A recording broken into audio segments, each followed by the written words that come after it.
Hello everybody, Datcoopguy here, and today we're going to be jumping into a D&D guide on how to make a Swashbuckler Rogue. Swashbuckler Rogue is one of my personal favorite rogues out there, as it is a different approach of how to do a rogue and jumping into the fray, and it does a lot of fucking damage. It is insane how much damage this character does. Now, the big thing that is going forward is that we need to choose a race. Now, there's a lot of different races out there that you can choose. You can choose the good old classic half elf. You can choose, just there's all different types. Erico is even a good one if you like a little bit of flight. However, with this one, I like the custom lineage as it is one of the most customizable and greatest ones to choose because we get a feat, we get to choose our size, we get to choose our ability score, and we get dark vision. Like, come on, it's amazing combination right there of everything that we could ever want. I chose my character as a medium size. I gave him dexterity because obviously dexterity, rogues, kind of goes hand in hand. Makes sense. Now the other one that I went with is dual wielder for the feat. Now why did I choose dual wielder? One, we get bonus AC, which already having that high dexterity plus our armor makes it to where we have like already a kind of a decent AC. This just makes it to where we are able to jump into the fray a little bit more. This is not a sneaky rogue. This is one that jumps into the fray a lot. You're not going to be hiding in a bush trying to shoot, arrows multiple times. You're right into the fray. And also, the main reason that we are choosing this feat is that two weapon fighting with one hand weapons, even if they aren't light. So we can use rapiers. Very important there. And on top of it, we can draw both weapons in one go rather than having to draw one, then draw the other, and then now we're ready. You know what I mean? So, and then dark vision, because dark vision. And we also get an extra language, which is kind of nice. Kind of nice little flavor there. Now we jump into the actual rogue here. So proficiencies, we are going to be choosing persuasion, deception, stealth, and sleight of hand. The reason we are choosing persuasion is not just because it's cool flavor text, but also because later on there will be a ability that we will be using that for. Now, the next thing that we're going to do is expertise, where we are going to choose persuasion, and you can either do sleight of hand, stealth, whatever is up your alley. I kind of like it to where it is sleight of hand, as we can kind of pickpocket. We can do a lot of different things while boasting and talking and being kind of like the face of the party, because this character also uses a little bit of charisma, which we're going to jump into here, where we get fancy footwork and the audacity, rakish audacity. Now, for fancy footwork, what is nice about it is if you land a strike and then slip away without reprisal. During your turn, you may make a melee attack against a creature. That creature can't make an opportunity attack against you for the rest of the turn. So you can do a lot of like hit and run tactics where you can have your character. So we'll just say like this guy here. He can hit the character and then bounce away. And then that character has to follow him through. It also makes it really good for, say like I'm already in front of this character. I can hit him, run back about 30 feet, and then that character has to run 30 feet to get to me. A lot of really cool combinations and things you can do with that later on. Now, with Rakish Audacity, this one is very important because it gives us a bonus to our initiative equal to our charisma modifier, which is why charisma is very important on top of having that persuasion. A lot of cool things you can do with that. But the main key of this class that makes it very different from any other type of rogue is there is an additional way to use sneak attack. Now, you don't need advantage on the attack roll to use sneak attack. That's pretty crazy. If the creature is within 5 feet of you, and no other creatures are within 5 feet of you, you don't have advantage, or you don't have disadvantage on the attack roll. All other sneak attack rolls work. So as long as that creature is within 5 feet of you, and no other creatures are within 5 feet of you, you're good. So if I have myself and a character and I'm just mono dueling it, it's fine. Now if there's a creature and a creature right behind him, and I'm attacking him, I technically don't have any creatures around me. So what is really nice about that is I can sit there and attack somebody, but even if he has somebody behind him or to a diagonal from him, as long as there's nothing within my box square of 5 people against me, or within my 5 feet radius against me, I am fine. allowing me to do some massive damage, which is why we are doing the dual wielding. We get that initial attack with the sneak attack, and then we get that extra little side damage there. Now, later on, we will be getting uncanny dodge, evasion, and other things that usual rogues will get. However, the other reason that we are choosing a lot of these persuasion based abilities is this one right here, where you make a charisma persuasion check against the creature's insight, and they must be able to hear you, and you must share the same language.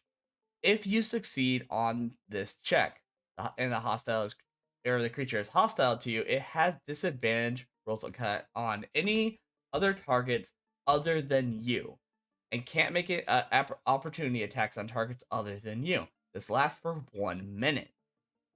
Let's see, and if you succeed as a creature who isn't hostile to you, they are charmed for 1 minute. While charmed, they regard you as a friendly acquaintance.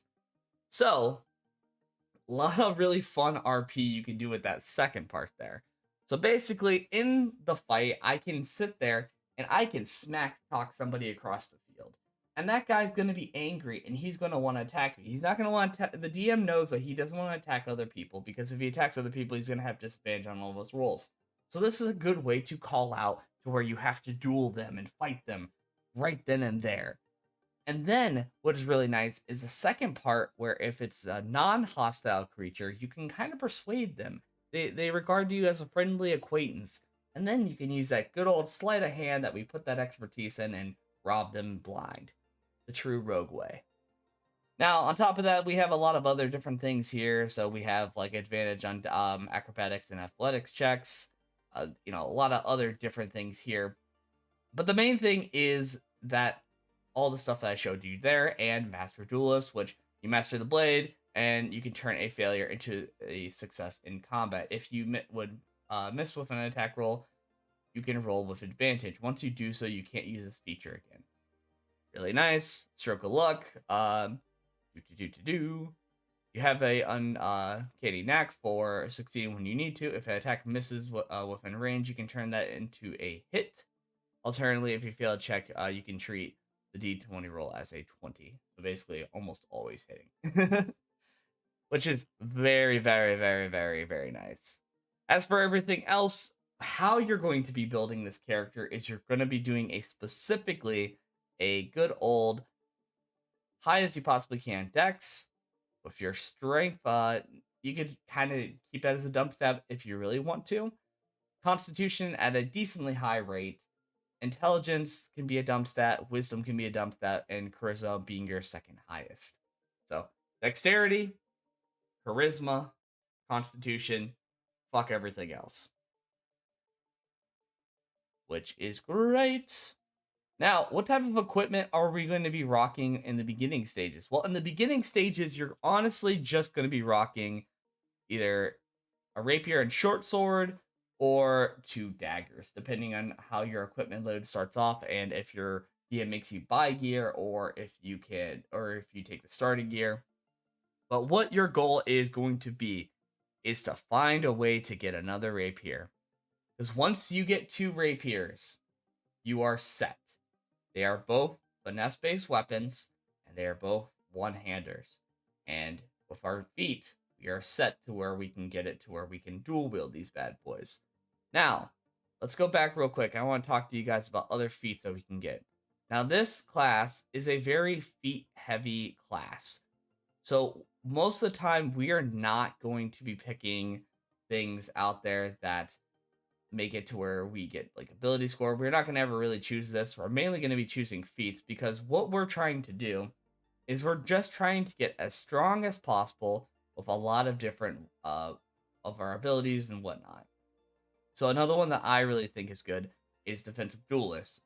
When you wielding a finesse-based weapon or rapiers, that you are proficient with, and another creature hits you with a melee attack, you may use your reaction to add your proficiency bonus to your AC, causing it to potentially miss you. Now, as you can see, that isn't just a one-time thing. That is a once reaction every single time. So that is great. That there's so many things you can do with that. So with us already having our high AC, Like, this is a level 4 character, so let's take a look at his AC real quick. Do.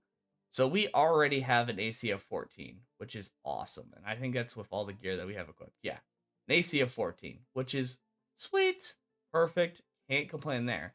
Now, on top of adding our proficiency bonus, like we're set. Like everything is all good in the hood there.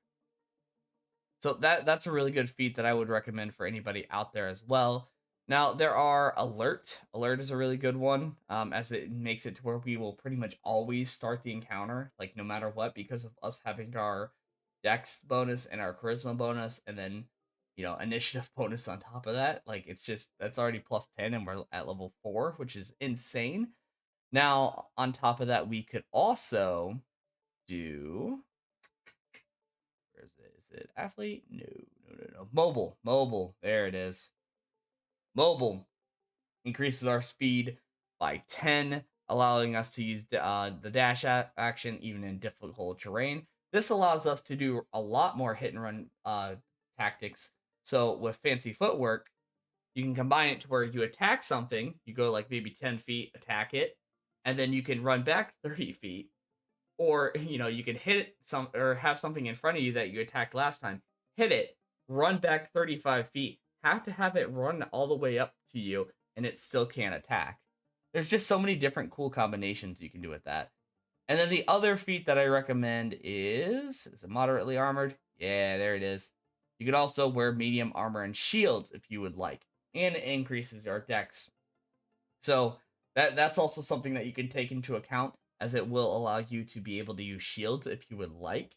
However, for me, that's not really my cup of tea. I kind of would prefer medium armor master, as this allows us that medium armor doesn't add dexterity based attacks, but it also allows us to be able to increase our medium AC. So if you want to do a more tanky build in the future, you can combine those two together to make a really good tanky rogue. But that's just another combination out there for you if you're looking to do that. So anyways, guys, that is my Swashbuckler Rogue. I just wanted to jump in and show you guys some different combinations and different feats that I think are pretty important. There is other ways to build a Swashbuckler Rogue, but if this video gets enough likes and comments, I will eventually show you guys how to do a magic version of the Swashbuckler Rogue. But I just thought this would be a good first video for jumping into my D&D guides, a series that I'm going to be working on from here on in the future. If you like this video, make sure to subscribe down below. I need more subscribers. I'm almost at 2 million views, but not at 3K subscribers. It is insane how low my subscriber account is. So please, even if you're just a one-time visitor, click that subscribe button for me. Please, I beg you. Anyways, guys, I want to thank you guys for watching. I'm Datcoopguy, and I will see you guys next time.